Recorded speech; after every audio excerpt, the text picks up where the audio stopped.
back. A truck laden with blue metal lost control and fell into a temple tank in West Saidapet early this morning. Luckily, the driver managed to escape with minor injuries.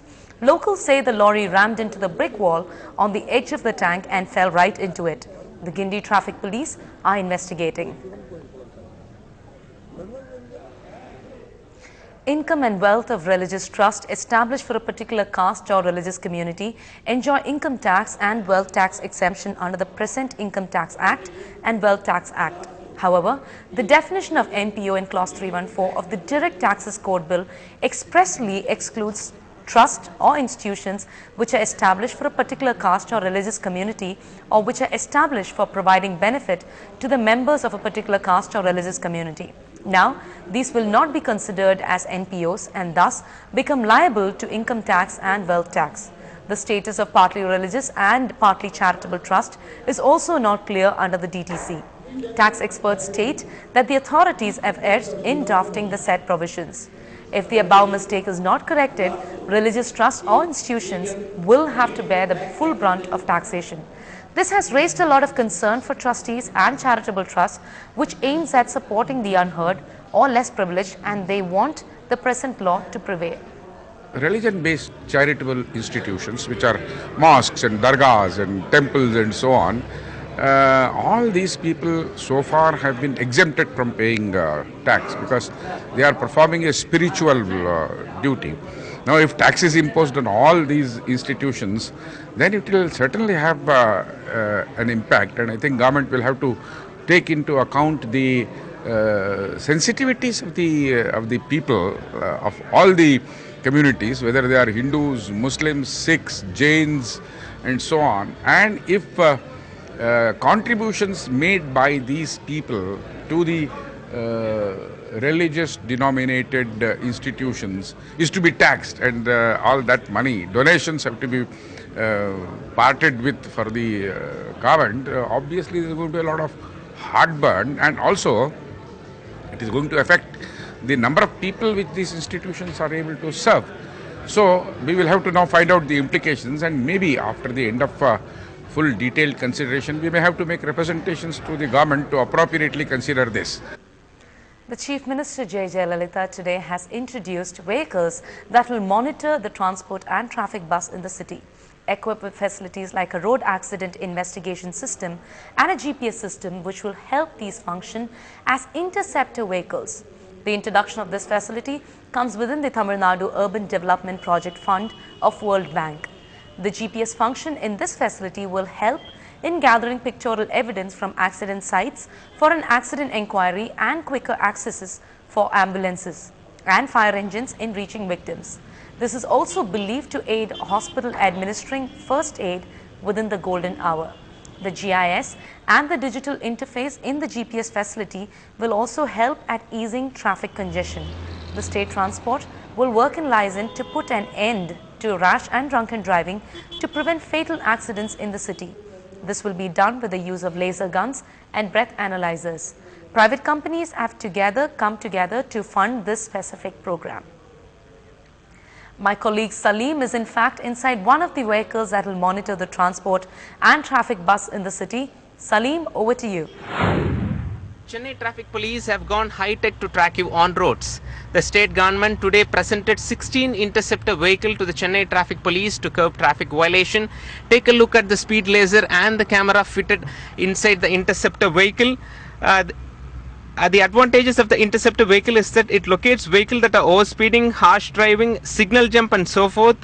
There is a breath analyzer as well. So drunken drivers, be careful. The cases booked or stored in the server and repeated offenders can be identified. For those who cannot pay spot fines, notices are issued and the details are put up in the servers. Now take a look at this machine. Say for example, if you are creating any violation, if you are committing any violation, then challans will be issued likewise. And take a look at this machine. In case if you are committing any offense, then the breath analyzer will clearly show the measure and the printouts will be issued. Then and there spot fines will be collected. So the next time you think of violating traffic rules, think twice. Apart from the danger to yourself, a traffic cop will be watching you. Thank you so much, Salim. That does sound like a very exciting initiative.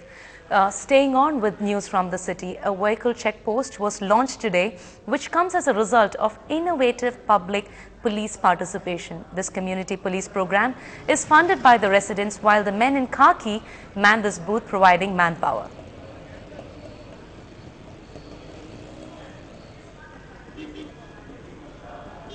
This is the first time a vehicle checking point is being installed with 4 cameras in 4 directions.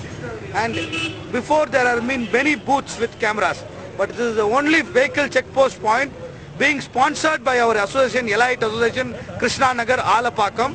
And we have come forward, we have sponsored this program, and we have joined hands with the Tamil Nadu police, and we have ensured that safety of the public is the priority.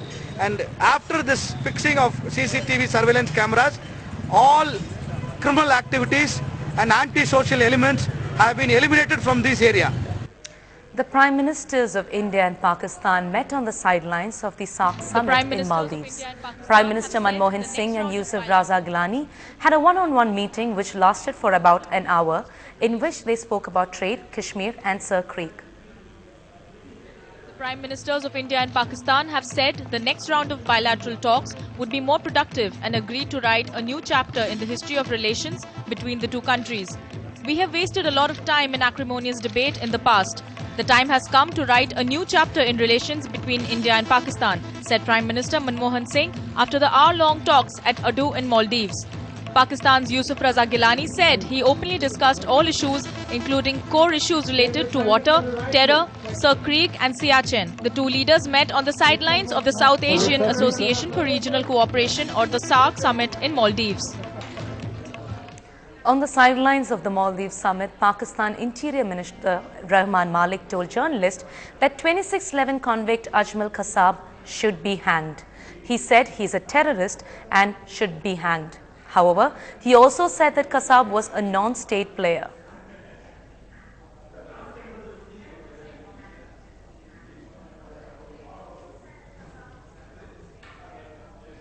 NDTV has accessed major portions of Shah Commission report that's probing illegal mining in Goa. The Shah Commission has found massive and large-scale violations. More than 50% of Goa's 90 operating mines have been found guilty of violations. The report also recommends a nationwide ban on iron ore exports till some remedy is found. So just 2 seconds if you can... No, I will not speak unless I see the report. Okay, but broadly the findings of the report I do not know. are saying that there are large-scale violations I do not and know. corruption from top to bottom. Since I have not seen the report, I will not make any comment. Okay, but if we just have the broad findings, if we can just discuss with you what they are saying. See, they are saying essentially... You have the report? We have the broad findings with us. I will not comment. We have virtually all the details of the report. Please, oral this I will not make. The marathon meeting of the Unified Command in Jammu and Kashmir yesterday has accentuated the communication gap between Chief Minister Omar Abdullah and the army. While the army has dug in its heels and said withdrawal of the AFSPA from select areas is dangerous for the situation in Jammu and Kashmir, Omar Abdullah is bent on having his way. He said not withdrawing AFSPA is not an option. No, I do have the authority. I have the authority. And I'm not saying the elected state government of any state has the authority. So I don't think it is anybody's case, least of all the armies, that the state government does not have the authority. I have said that no is not an option that I'm willing to consider. So other than no as an option, you give me other options that are feasible and workable. And that is what I want those committees to examine, and then I'll take a look at. The Governor of Bengal has defended Mamata Banerjee in the recent episode where the Chief Minister stormed into a Kolkata police station. It was an unprecedented incident in which the fiery leader forced the release of 2 members of a party who had been arrested for rioting and arson. The 2 men were held after confrontation with the police for bursting crackers outside a cancer hospital. The Governor has, however, played it down, saying the Chief Minister actually prevented violence.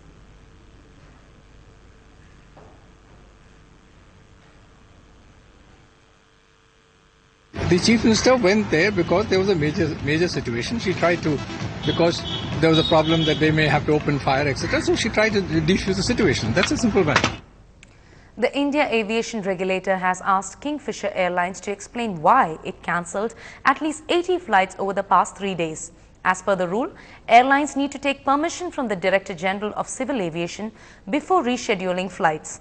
The DGCA chief told agencies a notice has been issued to Kingfisher under aircraft rules. The DGCA also asked Kingfisher what steps it has taken to take care of the passengers booked in the flights cancelled.